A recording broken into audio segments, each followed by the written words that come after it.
I'm Terence Mauri, founder of Hat Future Lab, author of the upcoming book, The Upside of Disruption, adjunct professor, and a world-leading expert on the future of leadership, AI, and disruption.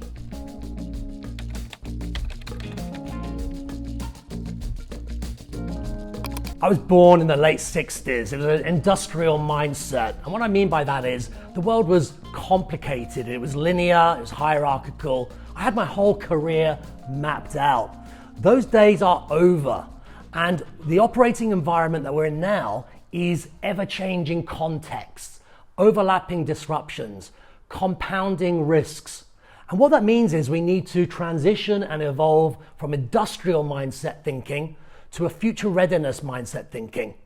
What I mean by that in terms of a simple definition is the curiosity to learn and unlearn. Learning helps us evolve, unlearning helps us keep up as the world evolves. Another takeaway is we need to move from bureaucratic work to intelligent work.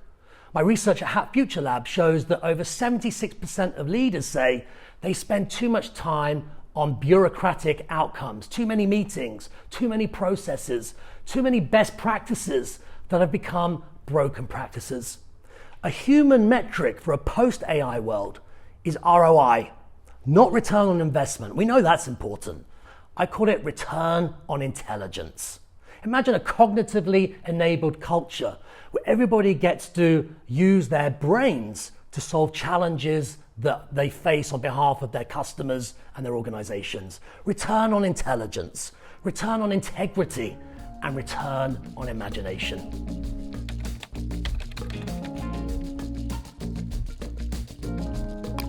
The story of AI is still being written. Will it be an enforcer or an enabler, or some type of golem mining us of our humanity? Will AI be a democratizer or a disruptor? Will it be the great equalizer that we all hope for? We have to be careful of what I call artificial idiocy or artificial intimacy, artificial interactions.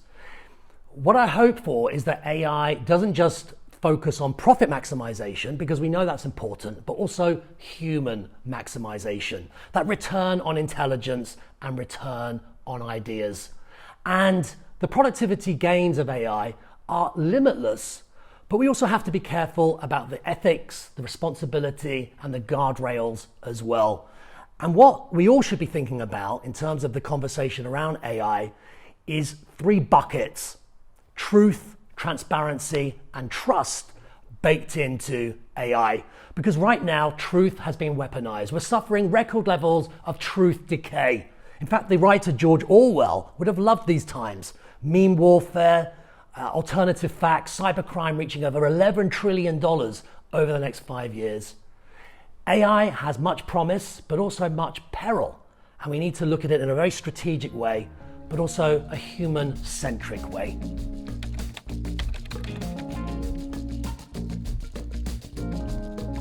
When I was writing the book, The Upside of Disruption, I had the opportunity to hear Thomas Heatherwick, the designer, speak. And he spoke about this really interesting concept, nutritional value. He asked the question, when you're walking down the street and you're looking at buildings around you, do they make you feel energized? Do they give you hope? Do they make you feel better? And the truth is, most buildings don't. Being in buildings is probably one of the worst places to be creative and innovative. Most buildings are designed to make you feel tired. And in fact, that's why it's great to get out of the building. And so in my book, The Upside of Disruption, I write about this concept of nutritional value from a leadership perspective and a strategic perspective. Does your leadership give nutritional value? Does it add value in a sustainable way? Does your strategy have nutritional value and a distinct point of difference from your peers? Another big challenge is that with AI, we're drowning in information and drowning in data, including disinformation.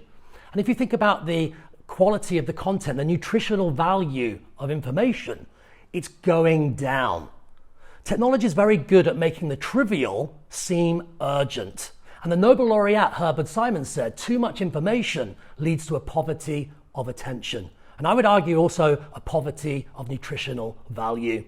So the big takeaway is when you're leading And when you're guiding and coaching and developing others around you, are you adding nutritional value? For example, moving from transactional moments to transformational moments, moving from preservers of the status quo to challengers of the status quo.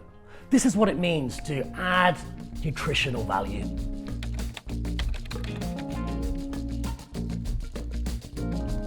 Today's challenges can't be solved with yesterday's thinking and yesterday's mindsets and yesterday's assumptions.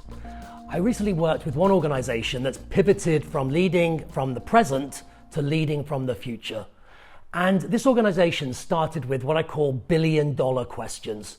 Questions such as, how do we turn mega trends such as decarbonization or AI into concrete milestones? And what's the sweet spot between strategy, sustainability, and profitability? Over the last 10 years, this organization has embarked on deep, not shallow transformation. And what it's decided to do is make a bold bet on the future. We're moving into a world of click values, clean, lean, inclusive, and circular. And what that means is the consumers of today and the consumers of tomorrow want brands and want products that actually are regenerative in nature, that don't harm the planet. This organization has committed and created a partnership with a company called Mycolabs in Silicon Valley, and its bold bet is to scale an alternative to leather. It's called mycelium. It's a mushroom-based alternative leather. And this organization is committed to at least 45% of its profits coming from mycelium-based leather by 2030. When the future arrives faster than ever before, not taking a risk is a risk. And when you think about it, every organization starts as an act of imagination, an act of disruption.